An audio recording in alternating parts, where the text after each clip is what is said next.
আল্লাহ পাক বলেন ইউরিদুনা লিইউতফিউ নূরাল্লাহি বিআফওয়াহিহিম ওয়াল্লাহু মুতিম্মু নূরিহি ওয়ালাউ কারিহাল কাফিরুন। গোটা বিশ্বের ইসলামের দুশমনরা, কোরআনের শত্রুরা যদি সকলে একত্রিত হইয়া চেষ্টা করে আমার কোরআনকে অফ করে দেওয়ার জন্যে, আমার কোরআনের লাইটকে নিভিয়ে দেওয়ার জন্যে যদি ষড়যন্ত্র করে কোরআনের মাদ্রাসাগুলোকে বন্ধ করে দেওয়ার জন্যে, আল্লাহ ডাক দেয়া কয় যেহেতু এই লাইট আমি জ্বালাইছি, কোরআন যেহেতু আমি নাযিল করেছি, কোরআনের সংরক্ষণের দায়িত্ব যেহেতু আমি আল্লাহ নিয়েছি, গোটা বিশ্ব মেনে যদি চেষ্টা করে আমার এই কোরআনের লাইটকে কোনোদিন অফ করতে পারবে না। ওয়াল্লাহু মুতিম্মু নূরিহি ওয়ালাউ কারিহাল কাফিরুন।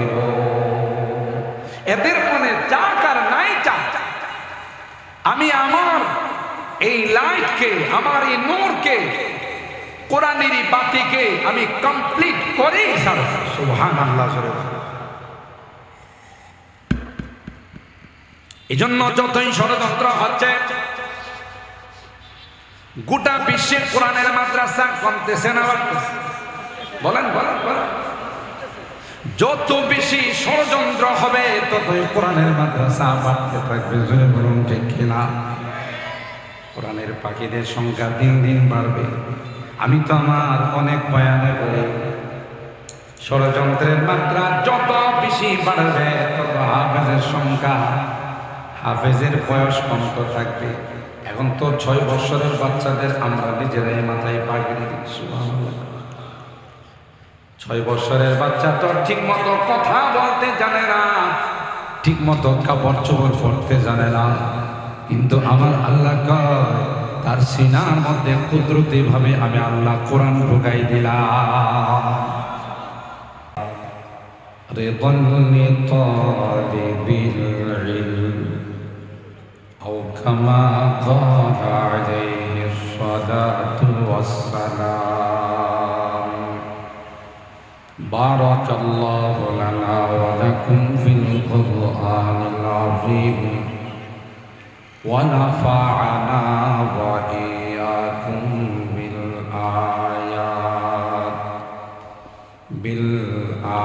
بالآيات والذكر الحكيم.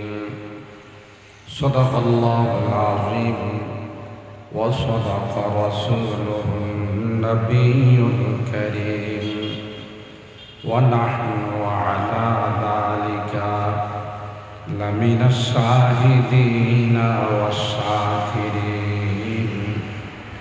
والحمد لله رب العالمين.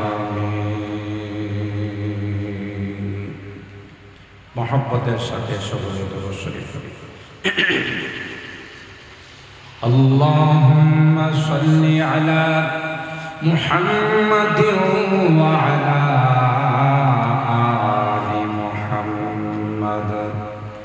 كما صليت على إبراهيم وعلى آل إبراهيم إنك حميد مجيد. اللهم بارك على محمد وعلى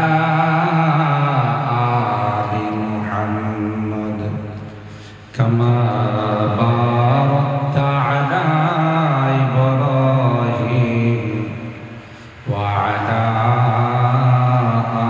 آل إبراهيم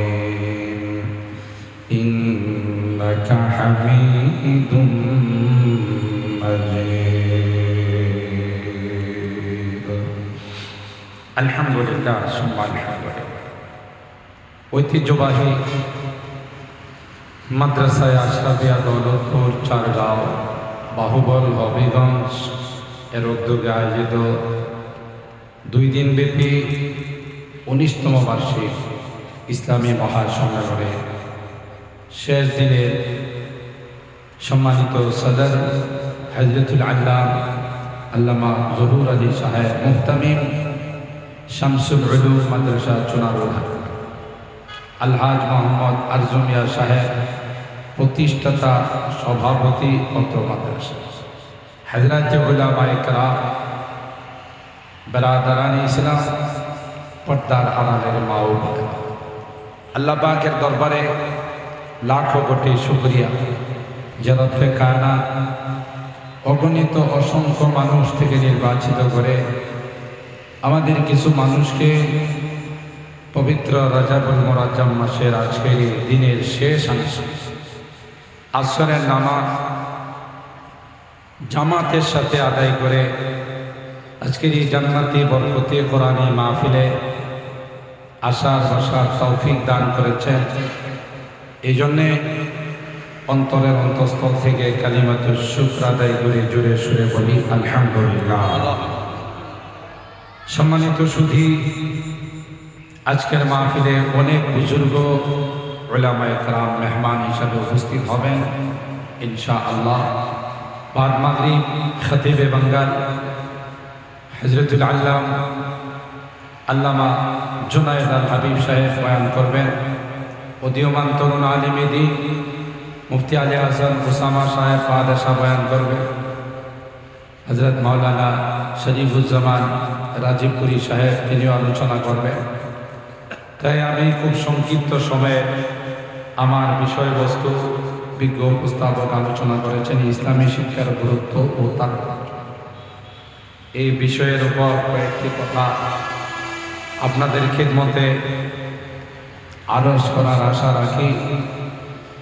আর সেই জন্যে কুরআনুল কারীমের সূরা আল হুজর, সূরা আল হিজর এর 9 নম্বর আয়াতে কারিমা তিলাওয়াত করেছি। সরকারে দো আলম মাহবুবে কিবরিয়া সৈয়দুল কাওনাইন সৈয়দুল সাকালাইন হযরত মুহাম্মদুর রাসূলুল্লাহ সাল্লাল্লাহু তাআলা আলাইহি ওয়াসাল্লামের অসংখ্য হাদিস থেকে ছোট্ট একখানা হাদিস পাঠ করেছি। চেষ্টা করব আমার বিষয়বস্তুর উপর সংক্ষিপ্ত সময়ের মধ্যে কিছু আলোচনা পেশ করার জন্যে। আল্লাহ পাকের দরবারে তৌফিক চাই, সকলে বলুন আল্লাহুম্মা আমিন।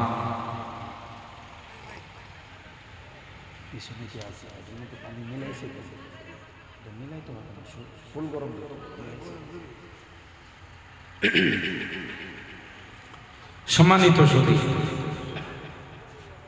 পৃথিবীতে আল্লাহ তাআলা আলামিন আল্লাহ পাক রব্বুল আলামিন যত নবী রাসূলদেরকে প্রেরণ করেছেন, যে ওয়াদা আল্লাহ রূহের জগতে আমাদের সঙ্গে করেছেন, আলমে আলাস্তুর মধ্যে আল্লাহ তাআলা আমাদেরকে যখন আল্লাহ পাকের একত্ববাদ এবং তৌহিদের শিক্ষা আমাদেরকে দিয়েছেন, সেখানে আল্লাহ তাআলা আমাদেরকে জানিয়ে দিয়েছিলেন যে যেই সবক তোমাদেরকে আমি পড়াইলাম, আমি জানি দুনিয়াতে যাওয়ার পর এই সবক তোমাদের মনে থাকবে না, তোমরা ভুলে যাবে। সেই সবক তোমাদেরকে পড়িয়ে দেওয়ার জন্যে, সেই সবক তোমাদেরকে মনে করিয়ে দেওয়ার জন্যে আমি আল্লাহ যুগে যুগে নবী রাসূলদেরকে প্রেরণ করব এবং তাদের উপর আসমানি কিতাব নাযিল করব। সাউরসিলু আলাইকুম রুসুলি ওয়া উনজিলু আলাইকুম কুতুবি ইউযাক্কিরুনাকুম আহদি ওয়া মিসাক।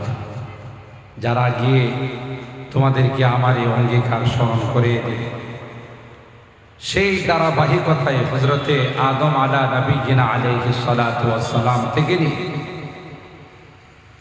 আখিরি পয়গম্বর সরকারে দো আলম হযরতে মুহাম্মদ আরবি সাল্লাল্লাহু তাআলা আলাইহি ওয়াসাল্লামকে আল্লাহ তাআলা প্রেরণ করেছেন এবং নবীদের উপর আসমানি কিতাব আল্লাহ তাআলা নাযিল করেছেন। আমরা জানি 104 খানা আসমানি কিতাব কিন্তু কার উপর কোন কিতাব নাযিল করেছেন বিস্তারিত আমাদের জানা নেই। সাইয়্যিদনা হযরতে আদম আলা নবিয়িনা আলাইহিস সালাতু ওয়াস সালামের উপর আল্লাহ তাআলা 10টি সহিফা নাযিল করেছেন। আদম আলা নবিয়িনা আলাইহিস সালাতু ওয়াস সালামের পর যাকে আল্লাহ নবী বানায়া পাঠাইছিলেন তিনি ছিলেন হযরতে শীশ আলাইহিস সালাম। হযরতে শীশ আলাইহিস সালামের উপর আল্লাহ তাআলা 50টি সহিফা নাযিল করেছেন।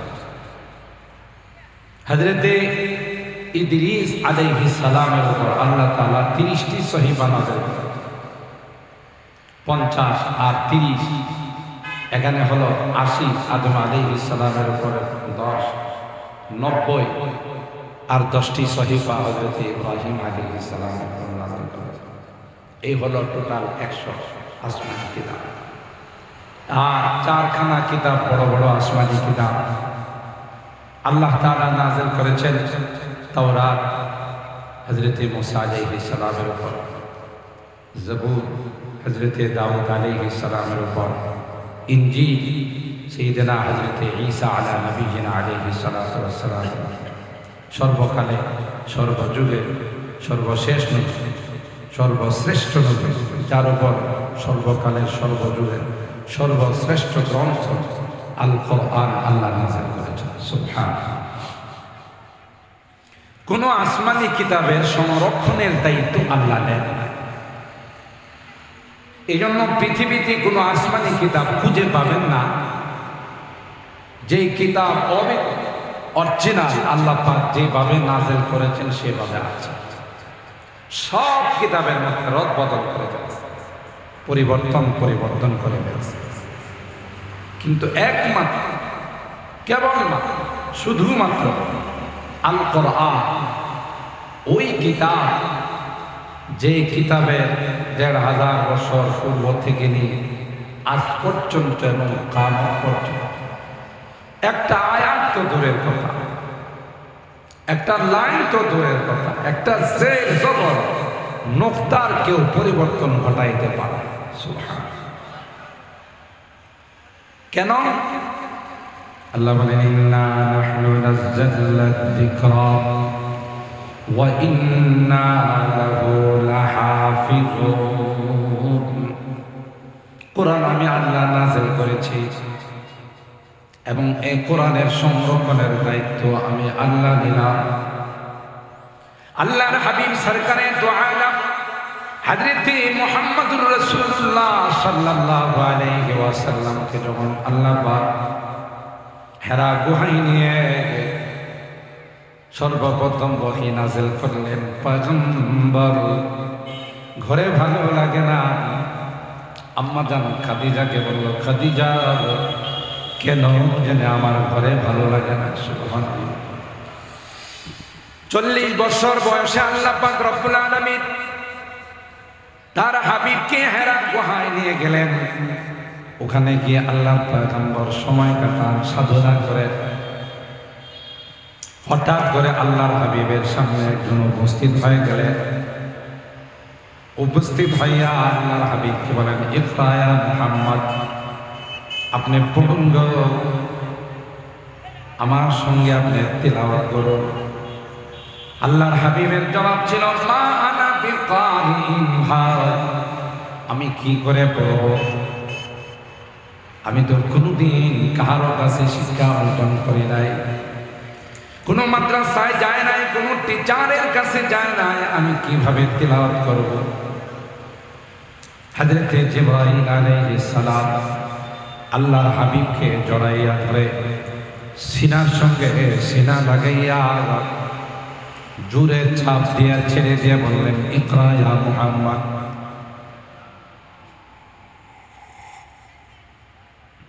এ মুহাম্মদ আপনি তিলাওয়াত করুন।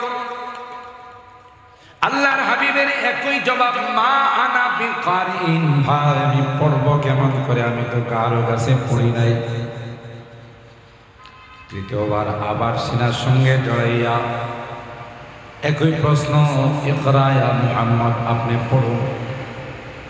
আল্লাহর হাবিব তৃতীয়বারও একই জবাব দিলেন, চতুর্থবার বললেন ইকরা বিসমি রাব্বিকাল্লাযী খালাক খালাকাল ইনসানা মিন আলাক ইকরা ওয়া রাব্বুকাল আকরামুল্লাযী আল্লামা বিল কলম। যখন বললেন আপনার রবের নামে আপনি তিলাওয়াত করুন, কথা বলতে দেরি হয়, পয়গম্বরের তিলাওয়াত শুরু করতে দেরি হয় নাই। সুবহানাল্লাহ জোরে বলেন।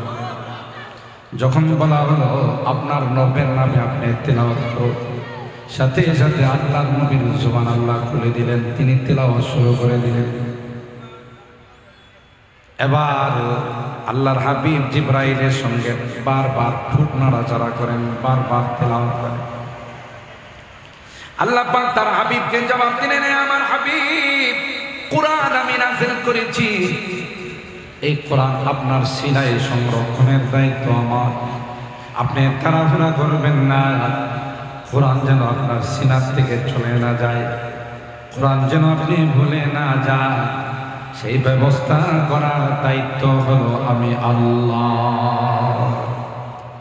লা তুহাররিক বিহি লিসানাকা লিতাজালা বিহি ইন্না আলাইনা জামআহু ওয়া কুরআনা ফাইযা ক্বরানাহু ফাত্তাবি কুরআনা সুম্মা ইন্না আলাইনা বায়ানা।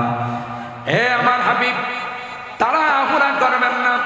লা তুহাররিক বিহি লিসানাকা লিতাজালা বিহি ইন্না আলাইনা জামআহু ওয়া কুরআনা।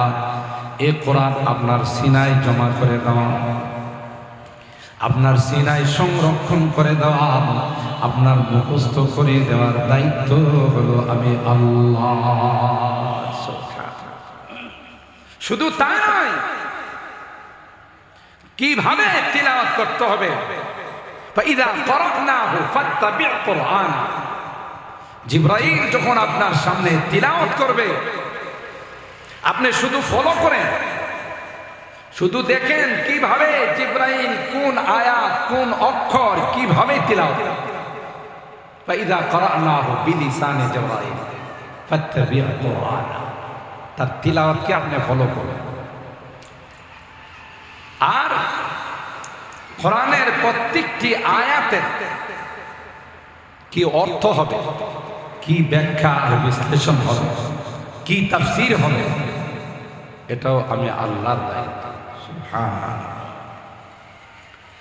সেই ধারাবাহিকতায় আল্লাহ পাক রব্বুল আলামিন বলেন, যেহেতু তাওরাতের কোনো দায়িত্ব আমি নেই নাই, ইনজিলের কোনো দায়িত্ব নেই নাই, জবুরের কোনো দায়িত্ব আমি আল্লাহ নেই নাই, এজন্য গোটা বিশ্বে একজন তাওরাতের হাফেজ পাওয়া যাবে না, গোটা বিশ্বে একজন ইনজিলের হাফেজ পাওয়া যাবে না, গোটা বিশ্বে একজন জবুরের হাফেজ পাওয়া যাবে না।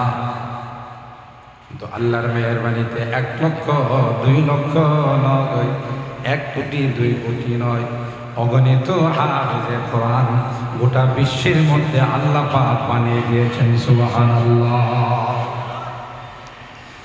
কোরআনে আল্লাহ বলেন, ওয়ালাকাদ ইয়াসসারনাল কুরআনা লিযিকর ফাহাল মিন মুদ্দাকির। শুধু তাই নয়, আমি আল্লাহ কোরআনকে সহজ করে দিয়েছি। যখনই হাফেজে কোরআনরা কোরআন সামনে নিয়ে বসে রে, এতটাই আল্লাহ সিনা খুলে দেন, এতটাই সহজ করে দেন।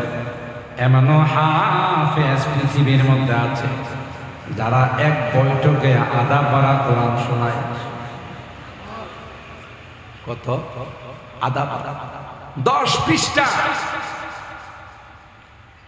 এত ট্যালেন্ট, এত মেধাবী, সবক শোনাইতে পারে যদি এক বৈঠকে আধা পারা।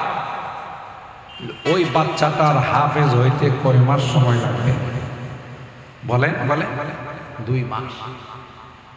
30 পারা কোরআন আধা পারা করে যদি সবক দেয়, তাইলে দেখা গেল সে 60 দিনে কোরআন খতম করে গেল।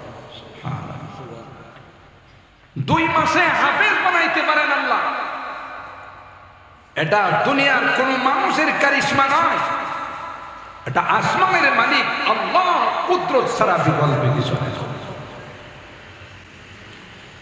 আল্লাহ পাক বলেন ইউরিদুনা লিইউতফিউ নূরাল্লাহি বিআফওয়াহিহিম ওয়াল্লাহু মুতিম্মু নূরিহি ওয়ালাউ কারিহাল কাফিরুন। গোটা বিশ্বের ইসলামের দুশমনরা, কোরআনের শত্রুরা যদি সকলে একত্রিত হইয়া চেষ্টা করে আমার কোরআনকে অফ করে দেওয়ার জন্য, আমার কোরআনের লাইটকে নিভিয়ে দেওয়ার জন্য যদি ষড়যন্ত্র করে কোরআনের মাদ্রাসাগুলোকে বন্ধ করে দেওয়ার জন্য, আল্লাহ ডাক দেয়া কয় যেহেতু এই লাইট আমি জ্বালাইছি, কোরআন যেহেতু আমি নাযিল করেছি, কোরআনের সংরক্ষণের দায়িত্ব যেহেতু আমি আল্লাহ নিয়েছি, গোটা বিশ্ব মেনে যদি চেষ্টা করে আমার এই কোরআনের লাইটকে কোনোদিন অফ করতে পারবে না। ওয়াল্লাহু মুতিম্মু নূরিহি ওয়ালাউ কারিহাল কাফিরুন। এদের মনে চাক আর নাই চাক, আমি আমার এই লাইটকে, আমার এই নূরকে, কোরআনের বাতিকে আমি কমপ্লিট করেই ছাড়ব। সুবহানাল্লাহ। এই জন্য যতই ষড়যন্ত্র হচ্ছে, গোটা বিশ্বের কোরআনের মাদ্রাসা কমতেছে না বাড়তেছে? বলেন বলেন বলেন। যত বেশি ষড়যন্ত্র হবে ততই কোরআনের মাদ্রাসা বাড়তে থাকবে। জোরে বলুন ঠিক কিনা? কোরআনের পাখিদের সংখ্যা দিন দিন বাড়বে। আমি তো আমার অনেক বয়ানে বলি, ষড়যন্ত্রের মাত্রা যত বেশি বাড়বে তত হাফেজের সংখ্যা, হাফেজের বয়স কমতে থাকবে। এখন তো 6 বছরের বাচ্চাদের আমরা নিজেরাই মাথায় পাগড়ি দিচ্ছি। 6 বছরের বাচ্চা তো ঠিক মতো কথা বলতে জানে না, ঠিক মতো কাপড় চোপড় পরতে জানে না, কিন্তু আমার আল্লাহ কয় তার সিনার মধ্যে কুদরতি ভাবে আমি আল্লাহ কোরআন ঢুকাই দিলাম। গোটা বিশ্বের সমস্ত যন্ত্রপাতি দিয়ে, অত্যাধুনিক মেশিন দিয়ে যদি কোনো হাফেজ তার সিনার মধ্যে তালাশ করা হয়, বলুন তো দেখি কোরআনের কোনো একটা অক্ষর পাওয়া যাবে? কম্পিউটারের মধ্যে, স্ক্রিনের মধ্যে কোরআনের কোনো একটা অক্ষর ধরা পড়বে না। এত সূক্ষ্মভাবে, সুন্দরভাবে আমার আল্লাহ কোরআনকে সিনায় সংরক্ষণ করে দিয়েছেন। কিছু মগার দল, বেঈমানের দল, বিজাতির দলেরা মনে করে কোরআন যদি পুড়িয়ে দেওয়া হয়, কোরআনের কপিগুলো যদি অপমান করা হয়, তাইলে মনে হয় কোরআনের শিক্ষা থেকে মানুষ বিমুখ হয়ে যাবে। কোরআনের কপিগুলোকে যদি জ্বালিয়ে দেওয়া হয়, তাইলে মনে হয় কোরআন পৃথিবীর মধ্যে থাকবে না। এরা জানে না কোরআন আল্লাহ নাজিল করেছেন, আর এই কোরআনের সংরক্ষণের দায়িত্ব আল্লাহ নিয়েছেন। আল্লাহর কসম, গোটা বিশ্বে যদি কোথাও কোরআনের একটা কপিও যদি না থাকে, লাইব্রেরিতে যদি কোরআন না পাওয়া যায়, আপনাদের কি ধারণা কোরআন কি পৃথিবীর থেকে বিলুপ্ত হয়ে যাবে? আরো জোরে বলে। এই মাদ্রাসায় আশরাফিয়া দৌলতপুরের একজন হাফিজকে যদি খুদে কোরআনের একটা পাখিকে যদি বলা হয় তুমি কোরআনের শুরু থেকে তিলাওয়াত করো, ওই পাখিটা সূরাতুল ফাতিহা থেকে নিয়ে সূরা নাস পর্যন্ত এক বৈঠকে তিলাওয়াত করে ফেলবে, আর এটা রেকর্ডিং হয়ে যাবে। পরের দিন সকাল থেকে পুনরায় দুবারা কোরআন জিন্দা হয়ে যাবে। কিভাবে আল্লাহ সংরক্ষণ করেন? শুধু কোরআনের অক্ষরের সংরক্ষণ নয়, এই কোরআন হাদিস থেকে, কোরআন থেকে কি কি মাসলা মাসায়েল বের করা যায়, এই জন্য আল্লাহ একটা গ্রুপকে লাগাই দিয়েছে। তাফসীর করার জন্য একটা গ্রুপকে আল্লাহ লাগাই দিয়েছে। কোরআনের সাত কারাত, কারাতে সাবা, এর উপর মেহনত করার জন্য আরেকটা গ্রুপকে আল্লাহ লাগাই দিয়েছে। হিফজুল কোরআনের জন্য আরেকটা গ্রুপকে আল্লাহ লাগাই দিয়েছে। সুবহানাল্লাহ বলে। চতুর্দিকে কোরআনের সংরক্ষণের জন্য, কোরআনের হিফাজতের জন্য আল্লাহ জামাত কি জামাত, দল কি দল আল্লাহ পাক লাগিয়ে দিয়েছেন। এই জন্যে গোটা বিশ্ব মিলে যদি চেষ্টা করে কোরআনকে শেষ করে দেওয়ার জন্য, কোরআনের শিক্ষাকে বিলুপ্ত করে দেওয়ার জন্য সফল হতে পারবে। সফলতার চেহারা দেখবে কেন? আল্লাহ বলছেন আমি নিজে নাযিল করছি, আমি তার দায়িত্ব নিয়েছি। বিধান মার্কেটে যদি কেউ দুষ্টুমি করে, শয়তানি করে, কোরআনের কোথাও কোনো জের জবর নক্তার পরিবর্তন করে যদি কোরআন সাপ্লাই দেয়, বাজারে যদি কোরআনের কপি কেউ চালাই দিতে চায়, পারবে? ছোট্ট হাফেজে কোরআন যখন পড়বে, লাইব্রেরিওয়ালাকে বলবে তোমার কোরআনে ভুল আছে। সুবহানাল্লাহ, তোমার এই কোরআন সহি নয়, সঠিক নয়।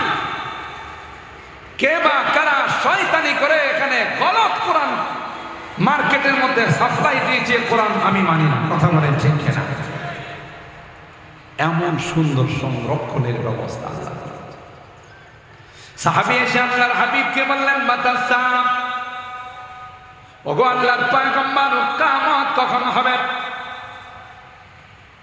আল্লাহর হাবিব বলেন ওমা আদাত্তা লাহা, সাহাবী রে কিয়ামত তো বড় কঠিন জিনিস, তুমি কিয়ামত সম্পর্কে প্রশ্ন করার জন্য আসলা। কিয়ামত তো বড় ভয়াবহ জিনিস। ওমা আদাত্তা লাহা, তুমি তার জন্য কি প্রস্তুতি গ্রহণ করেছ? সাহাবী জবাব দিলেন ওমা আদাত্তু লাহা কাসরাতা সালাতিন ওয়ালা সিয়াম ওয়ালা সাদাকা। পয়গম্বর, আমি তো সেই রকমের কোনো প্রস্তুতি গ্রহণ করতে পারি নাই।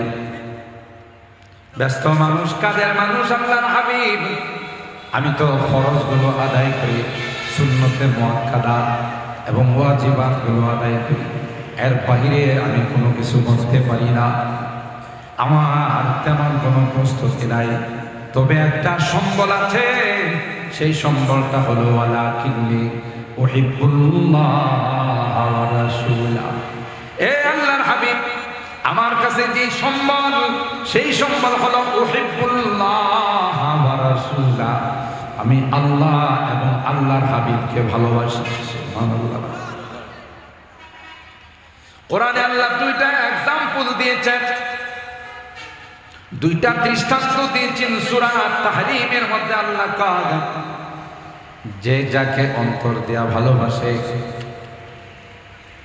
তার সঙ্গে তার হাসর হয়। বাহ্যিক ভালোবাসা নয়, অন্তরের মহব্বতের দাম আল্লাহর কাছে বেশি। জোরে বলুন ঠিক কিনা? দরাবাল্লাহু মাসালান লিল্লাযীনা কাফারু ইমরাতা নূহিন ওয়া ইমরাতা লূত কানাতা তাহতা আবদাইনি মিন ইবাদিনা সালিহাইনি ফাখানাতাহুমা ফালাম ইউনিয়া আনহুমা মিনাল্লাহি শাইআ ওয়া কিলা দুখুলান নার মা'আদ দাখিলিন। হযরতে নূহ, হযরতে লূত আলাইহিস সালাম, জলিলুল কদর দুইজন পয়গম্বর। হযরতে নূহ আলাইহিস সালামের স্ত্রী মুসলমান ছিলেন, হযরতে লূত আলাইহিস সালামের স্ত্রী মুসলমান ছিলেন। বাহ্যিক দৃষ্টিতে নবীর সঙ্গে তাদের মহব্বত আর ভালোবাসা ছিল, কিন্তু বাস্তবে কলবি মহব্বত আর কলবি ভালোবাসা তাদের ছিল না। যেই কারণে এই সংসার থেকে সন্তানাদি জন্ম নিয়েছে। যদি বাহ্যিক সম্পর্ক না থাকতো তাহলে তো সন্তানাদি হতো না। কিন্তু কোরআনে আল্লাহ বলে, নবীর স্ত্রী হওয়া সত্ত্বেও নবীর কলিজার টুকরা সন্তান হওয়া সত্ত্বেও বিনা হিসাবে জাহান্নামে। নাউজুবিল্লাহ। কোথায় যাবে? নবীর স্ত্রী জান্নাতি না জাহান্নামী? বলেন বলেন। জাহান্নামী। নবীর সন্তান কেন জাহান্নামী? লূত আলাইহিস সালাতু ওয়াস সালামের স্ত্রী জাহান্নামী। আশ্চর্য ব্যাপার, নবী হয়ে তার স্ত্রী জাহান্নামে যাবে, নবী হয়ে তার সন্তান জাহান্নামে যাবে। এটা তো ভাবতেও অবাক লাগে, এটা কি করে সম্ভব? নবীর সঙ্গে তাদের বাহ্যিক সম্পর্ক ছিল, নবীর সঙ্গে তাদের বাহ্যিক মহব্বত ছিল, অন্তর দিয়ে ভালোবাসত না, অন্তর দিয়ে মহব্বত করত না। যদি অন্তর দিয়ে মহব্বত করত তাইলে নবীর উপর ঈমান নিয়ে আসতো, ঠিক না বেঠিক? যে যাকে ভালোবাসে তার আদর্শকে সে ফলো করে, ঠিক না বেঠিক? যে যাকে মহব্বত করে তার আদর্শ তার জীবনে বাস্তবায়ন করার চেষ্টা করে। যেহেতু অন্তর দিয়ে ভালোবাসে না, এই জন্য নবীর দাওয়াতের মেহনতে শরীক হয় নাই।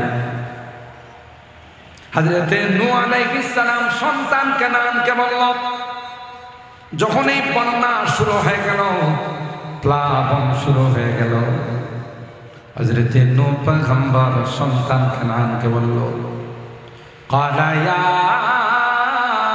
বুনাইয়া আরকাম মা'আনা ওয়ালা তাকুম মা'আল কাফিরিন।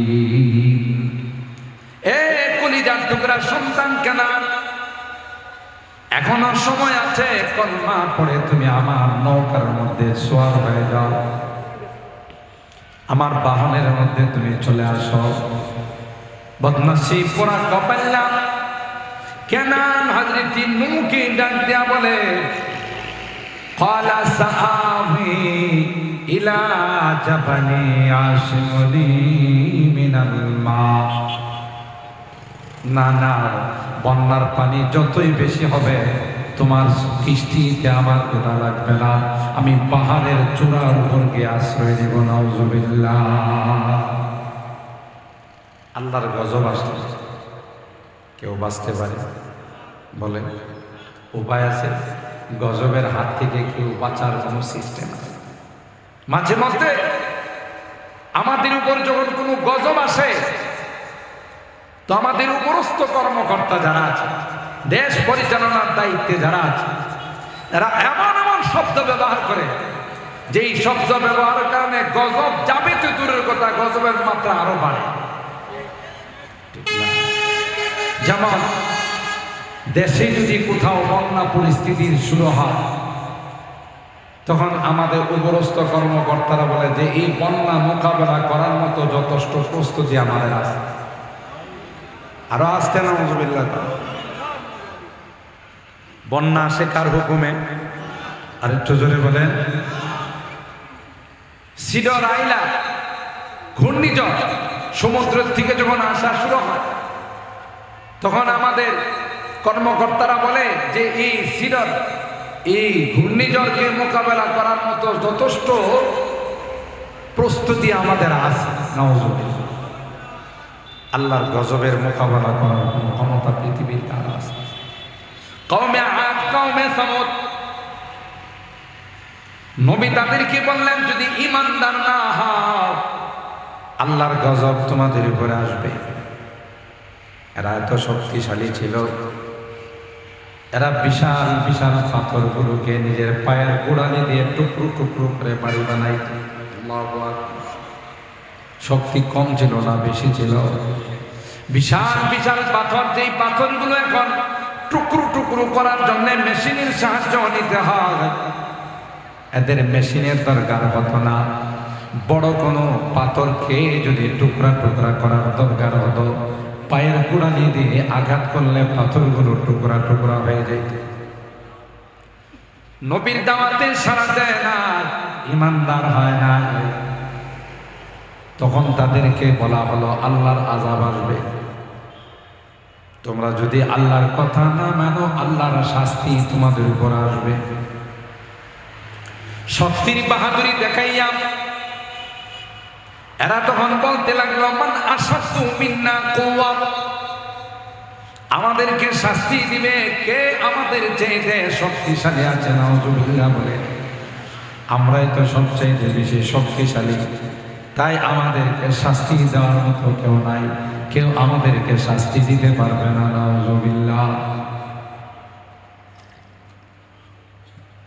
আল্লাহ পাক আয়াত নাযিল করে বলে দিলেন, আওয়ালাম ইয়ারাউ আন্নাল্লাহাল্লাযী খালাকাহুম হুয়া আশাদ্দু মিনহুম কুওয়া, আপনি তাদেরকে বলে দিন গো, যিনি তাদেরকে বানাইছেন, যিনি আসমান আর জমিনকে বানাইছেন, যিনি সব কিছুকে বানাইছেন, তার শক্তি কি তাদের চেয়ে কম না বেশি?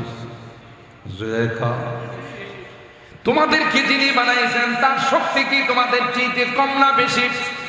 আওয়ালাম ইয়ারাউ আন্নাল্লাহাল্লাযী খালাকাহুম হুয়া আশাদ্দু মিনহুম কুওয়া, ও নবী তাদেরকে আপনি জানাইলেন যে আল্লাহ তোমাদেরকে বানাইছেন, যে আল্লাহ কুল কায়নাতকে বানাইছেন তার শক্তি তোমাদের চেয়ে অনেক বেশি।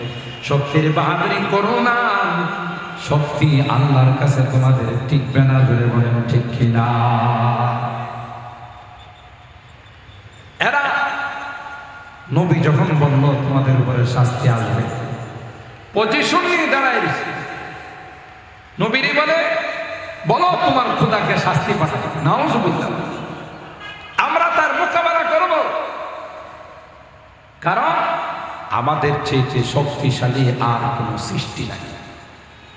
এই বাহাদুরি দেখায় এরা পজিশন নিয়ে দাঁড়ায় গেছে।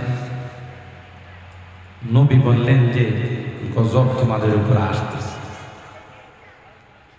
আল্লাহ পাক তার সৈনিক পাঠাইলেন বাতাস। কি পাঠাইছেন? বাতাস কি দেখা যায়? বাতাস যখন গাছপালাতে লাগে তখন নড়াচড়া করে বোঝা যায়, কিন্তু বাতাস আপনি ধরতে পারেন। এরা পজিশন নিয়ে দাঁড়িয়ে রয়েছে, সু সু আওয়াজ শোনা যাচ্ছে। চতুর্দিকে তাকা, এই আওয়াজগুলো কোন দিক থেকে আসতেছে? এরা কাকা।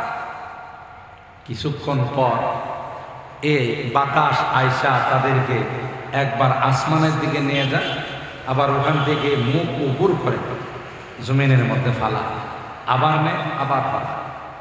কিছুক্ষণ পর কাআন্নাহুম আ'জাযু নাখলিন খাবিয়া, এক একটা বিদ্যুতের পিলারের মতো, এক একটা বড় বড় গাছের গোড়ার মতো জমিনে পড়ে আছে। আল্লাহু আকবার বলেন। আল্লাহু আকবার। কে করছে? আবু আতিস খাকুবাদ বান্দান পেশে মাতু মুর্দাবা হক জিন্দা। আল্লামা রুমি রাহমাতুল্লাহি আলাইহি বলেন, পৃথিবীর কোনো কিছুকে তুমি দুর্বল মনে করবা না। আগুন বলো, বাতাস বলো, পানি বলো, মাটি বলো, সবগুলো হলো আল্লাহর সৈনিক। ঠিক না বেটি? কার সৈনিক? বাতাসকে আল্লাহ অর্ডার দিলেন, এরা মোকাবেলা করবে তো দূরের কথা, বাতাস দেখা যায় না। একবার তাদেরকে উপরের দিকে নিয়ে যায়, আবার নিচের দিকে ফালায়, ধরতে শুইতে পাওয়া যায় না। আল্লাহ বলেন, তুদাম্মিরু কুল্লা শাইইন বিআমরি রাব্বিহা ফাসবাহু লা ইউরা ইল্লা মাসাকিনুহুম কাযালিকা নাজজিল কওমাল মুজরিমিন।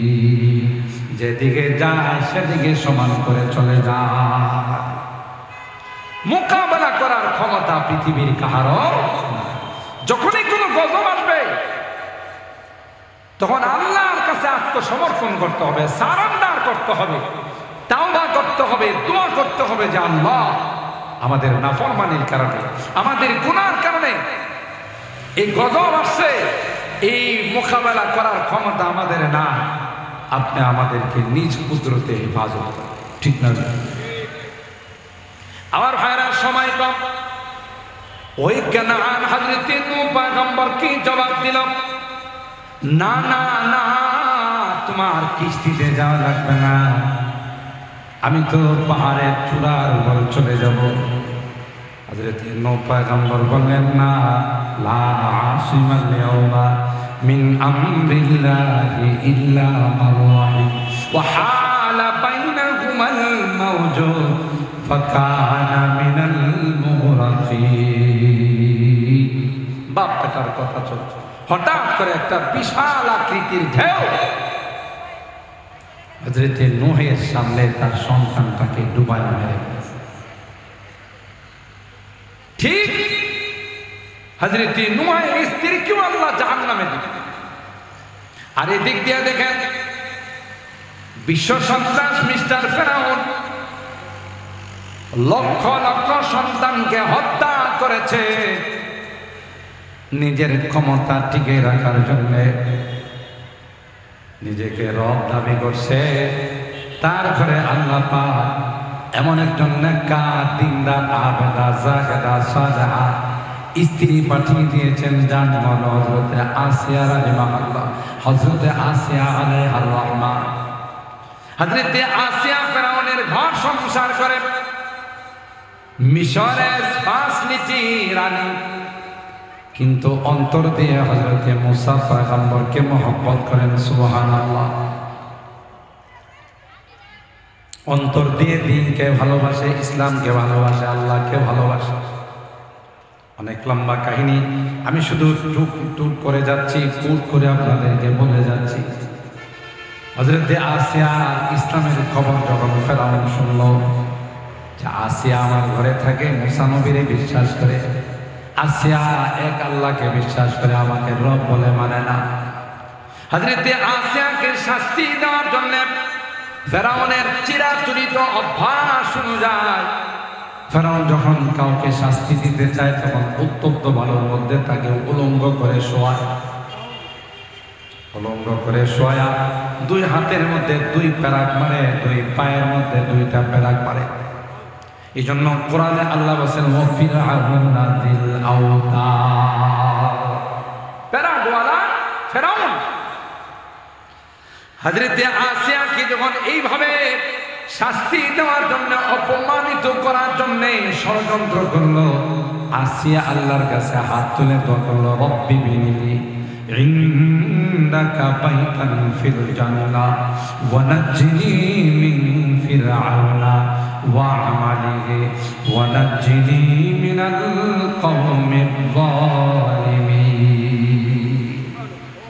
এ মালিক, তোমার আশিক হইয়া, তোমার প্রেমিক হইয়া মুসা নবীর ধর্ম গ্রহণ করার কারণে আজকে ফেরাউন আমাকে এই শাস্তির জন্য রেডি করছে। আল্লাহ, আমি আর কিছু চাই না, ওই ফেরাউনের আযাব থেকে আমাকে তুমি হেফাজত করো, আমাকে তুমি সংরক্ষণ করো। আরেকটা দাবি হলো রে, তোমার নিকট আমার জন্য জান্নাতের একটা ঘর বানিয়ে দাও। তাফসীরের কিতাবের মধ্যে আছে হযরত আসিয়া দোয়া করতে দেরি হয়, ওই দোয়া আল্লাহর আরশ পর্যন্ত যাইতে দেরি হয় না। আল্লাহু আকবার। আল্লাহ পাক হযরত আসিয়া গায়ে ফেরেশতা দিয়ে আল্লাহ তাআলা ছায়া দিলেন, আসমান দিয়ে আল্লাহ পাক ছায়ার ব্যবস্থা করলেন।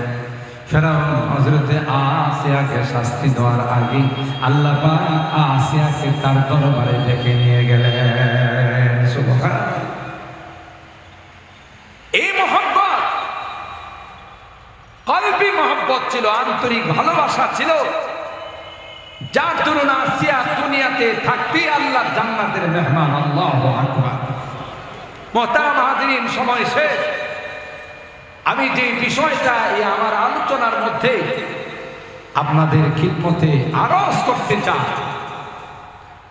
আল্লাহর হাবিব বলেন আল মারউ মা মান আহাব্বা, দুনিয়াতে যে যাকে ভালোবাসবে তার সঙ্গে তার হাসর, ঠিক না বেঠিক? আজকে আমরা যদি ওয়ারাসাতুল আম্বিয়া, নায়েবে রাসূল যারা, কোরআনের পাখি যারা, তাদের সঙ্গে যদি আমার মহব্বত থাকে, তাদের সঙ্গে যদি আমার ভালোবাসা থাকে, তাদের সঙ্গে যদি আমার সম্পর্ক থাকে, আল্লাহর কসম এরা যখন আল্লাহর জান্নাতের মেহমান হবে তখন আমাকে ছেড়ে আল্লাহর জান্নাতে যাবে না। ঠিক কিনা বলেন? আমাকে ছেড়ে এরা আল্লাহর জান্নাতে যাবে না। এই জন্য তো হাদিসের মধ্যে আসে, একজন হাফিজ কোরআন হিফজ করেছে, হালালকে হালাল, হারামকে হারাম, এগুলো মেনে চলছে।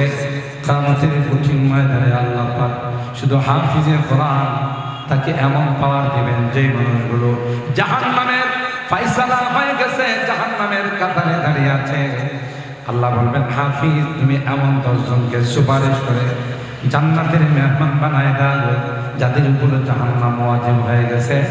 কমপক্ষে 10 জন ব্যক্তি যাদের উপরে জাহান্নামের ফয়সালা হয়ে গেছে সুপারিশ করে আল্লাহর জান্নাতের মেহমান বানায় দিবে। যদি আলিম হয় 10 জন 20 জন যত ইচ্ছা তত সুপারিশ করে আল্লাহর জান্নাতের মেহমান বানায় দিবে। সুবহানাল্লাহ।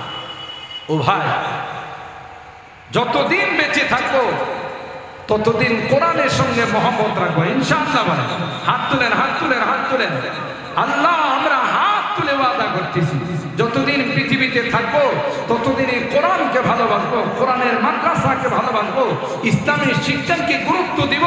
আল্লাহ তুমি আমাদের এই ওয়াদাকে কবুল করে নাও, বলুন আমিন। আমার মুহতারাম হাজিরিন, আমি আমার বিষয়ের উপরে চেষ্টা করছি কিছু কথা আপনাদের খিদমতে কোরআন হাদিসের আলোকে আলোচনা করার জন্য। আল্লাহ তাআলা আমাদের সবাইকে এই কথাগুলো বুঝে সেইভাবে চলার তৌফিক দান করুন, আমিন। ওয়া আখিরু দাওয়ানা আনিল হামদুলিল্লাহি রাব্বিল আলামিন।